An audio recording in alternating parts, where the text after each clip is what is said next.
know well the classic situation of light and darkness. St. Paul introduces us to a deeper dimension here, a more subtle dimension here. On the road to Damascus, we know he saw that blinding light. Later on, writing to the Corinthians, coming face to face with all the con men in the local community. It seems they've been around for thousands of years.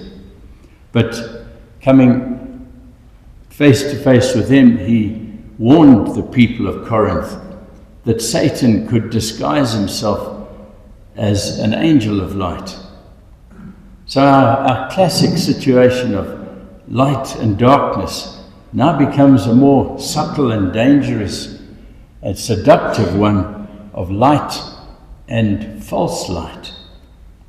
And if we wanted to speak of any example of this, it is what throughout the world today is being remembered, the terrible and terrifying contrast between what happened 2,000 years ago, the Transfiguration, when they saw the glory of the Lord and his glorious light, and what happened just 80 years ago with the dropping of that first nuclear bomb. It is said that between 75 to 80,000 people died immediately when that bomb fell to the earth.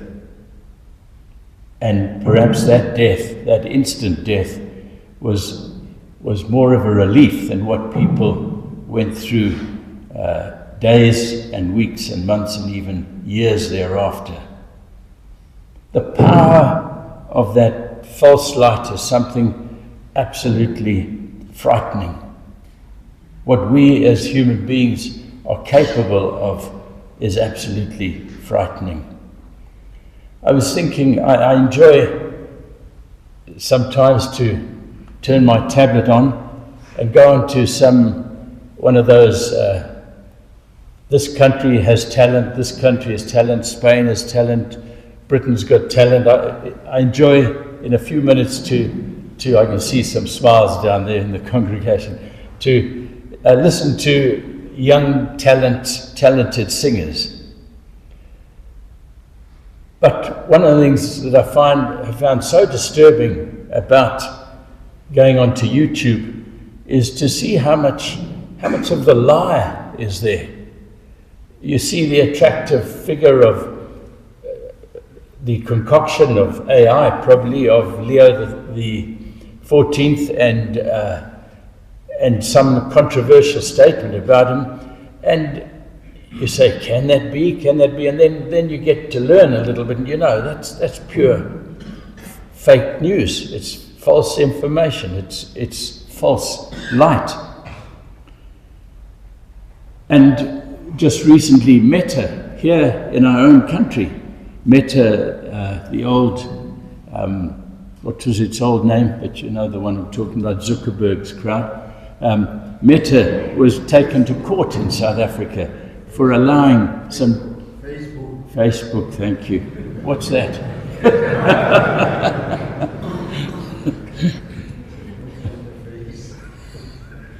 They were taken to court here in South Africa powerfully by some local group because of what they were doing with pornography and everything. And we think of what's happening now with AI. And just yesterday there was something on the news about some very bright American young guy in his 20s who was offered $150 million to move across to Meta by Zuckerberg. He turned it down. They managed to get him across when he was offered 300 or 250 million. How will we face up to this false light?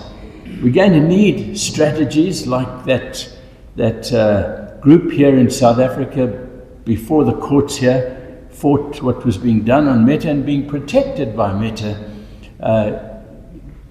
Different individuals who were involved in pornographic work, and it had actually led apparently even to 2 suicides of young women here in this country.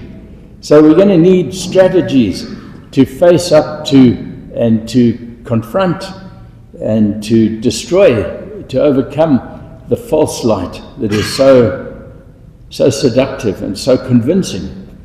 But I think we're going to need much more. And I was thinking of Ephesians chapter 6, how St. Paul was telling us that the battle is not just about strategies, clever legal cases, significant political movements and strategies. The battle ultimately is against the power and sovereignties precisely of darkness that can disguise themselves as angelic light. As the Lord said when some of his apostles came back and lamented the fact they couldn't get rid of these demons and everything, and they were told that these can only be cast out through prayer and fasting, and add in their almsgiving too. It seems one of the good signs of our modern world, there are signs in different places that young people are beginning to be disillusioned and are beginning to return and come to Jesus, who is the light of the world. Some time ago, I suggested that the prophet of today could be Pontius Pilate, because he was the one who asked, "What is truth?" Well, I think he has some modern cousins now who ask the question, "What is light?" I think the modern world is crying out, what is true light? Where is true light? A poet once coined the phrase that a terrible beauty is being born. I think in our time now, a terrible grace is being born in our time.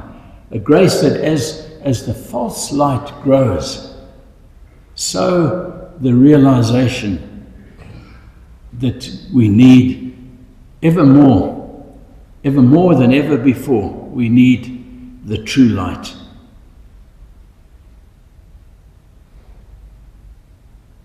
Each day, you seminarians, and we, the older priests and bishops, each day we pray, and we're still learning to pray in the words of the prophet Zechariah. We remember what he said as his son was being born, and he speaks there about his son John the Baptist, who would bear witness to the one who will give light to those in darkness, those who dwell in the shadow of death. It just struck me as early as at the beginning of this Mass. Maybe someone once said, well, not someone, he died about 2 months ago, a famous convert to the Catholic faith, Alistair McIntyre. He wrote a famous book in the early 80s called After Virtue. And he once said that what the world was looking forward to and was desperately needing in the chaos of our modern times, this chaos brought about by the false light, he said what they needed was a new St. Benedict. It struck me at the beginning of Mass, I think what we need is a new John the Baptist. It is by becoming severe people of fasting and prayer and almsgiving. And that's the challenge to all of us, those of us dressed in white and those of you dressed in black in your soutanes. What will you become? Will you become big deal priests, and forget the promises, forget the early dreams you had? Will you really be like John the Baptist? Our modern world needs nothing less than that. We're going to be like those apostles who come back talking nice and sweetly and achieving nothing except that we got a fat stipend from the sodality when we were there overnight. But we'll bring nothing to the people, and we'll bring nothing back except that fat check. But if we are like John the Baptist, then we will get rid of this demonic darkness that is threatening us. So may we, young and old and medium age too, I speak for the old, may we be strengthened by the grace of God. May that be the grace, the terrible grace of our time, that we bear witness to the true light and don't prance around claiming or looking like we belong to the false light. Amen.